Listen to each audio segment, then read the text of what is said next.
Have you ever noticed how tired your mind feels when you try to control everything?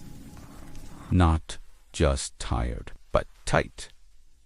As if your thoughts never rest. As if peace is always one step away, but never close enough to touch. What if the very thing you believe is protecting you is what's quietly stealing your peace? Most people don't realize this until it's too late, and by the end of this story, you may recognize yourself more than you expect. So stay with me until the end.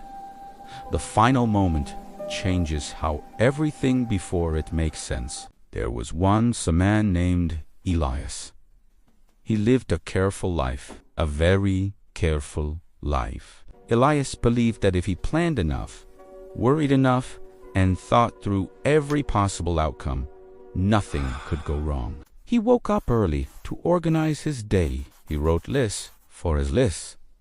He replayed conversations before they even happened. He imagined problems that didn't exist yet, just in case. To others, Elias looked responsible, disciplined, strong. But inside, he was always tense. Even during quiet moments, his mind refused to rest. If something went well, he wondered how long it would last. If something went wrong, he blamed himself for not controlling it better. Have you ever felt that way? Like relaxing means letting your guard down, and letting your guard down feels dangerous. Elias believed that control was safety, and safety, he thought, would bring peace. But peace never came. One afternoon, after another long day of fixing problems that weren't really problems, Elias walked beyond the edge of his village. He followed a narrow path that led to a wide-open field. The wind moved freely there. The grass bent without resistance. The clouds passed without effort. And for the first time in a long while, Elias stopped walking.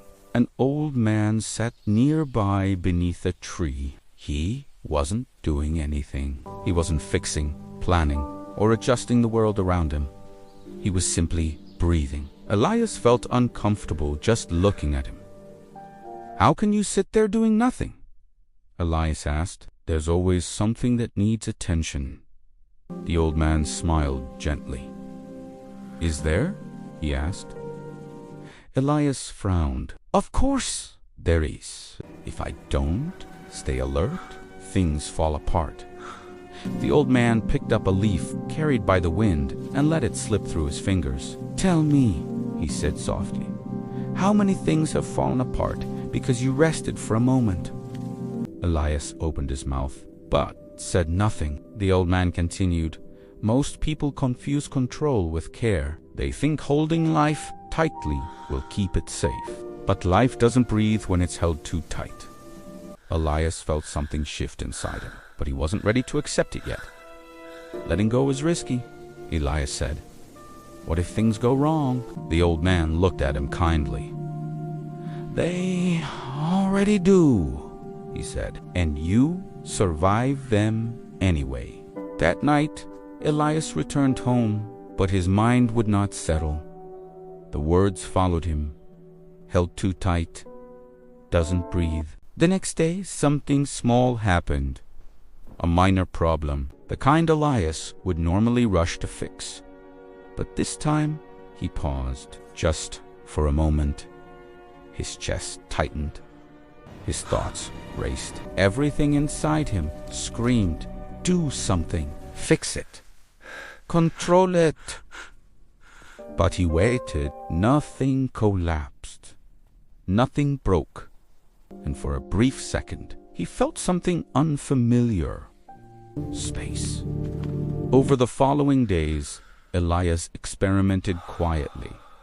He stopped correcting every detail. He stopped preparing for every imagined disaster.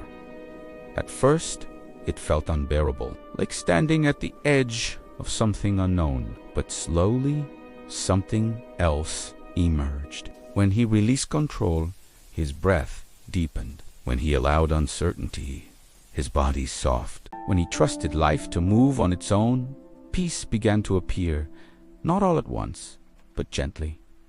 he realized something profound. Control never gave him peace. It only gave him the illusion of safety. Peace came when he stopped wrestling with every outcome. Years later, people noticed a change in Elias. He spoke less about plans. He reacted less to chaos.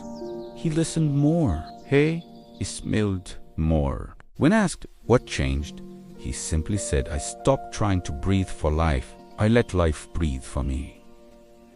Now let me ask you something, and be honest with yourself. How much of your exhaustion comes from trying to control what was never yours to control? How many thoughts do you carry that were never meant to be held all day? How much peace have you postponed because letting go feels unfamiliar? Control feels strong, but trust is stronger. If this story resonated with you, pause for a moment. Like this video, not for the algorithm, but to remind yourself that peace matters. And if you've ever struggled with letting go, share your thoughts in the comments. You're not alone in this. Subscribe if you want more stories that quietly change how you see life. And remember this: life doesn't need to be forced to move forward. It only needs space to breathe. Stay quiet, stay present, and let go just enough to feel peace return.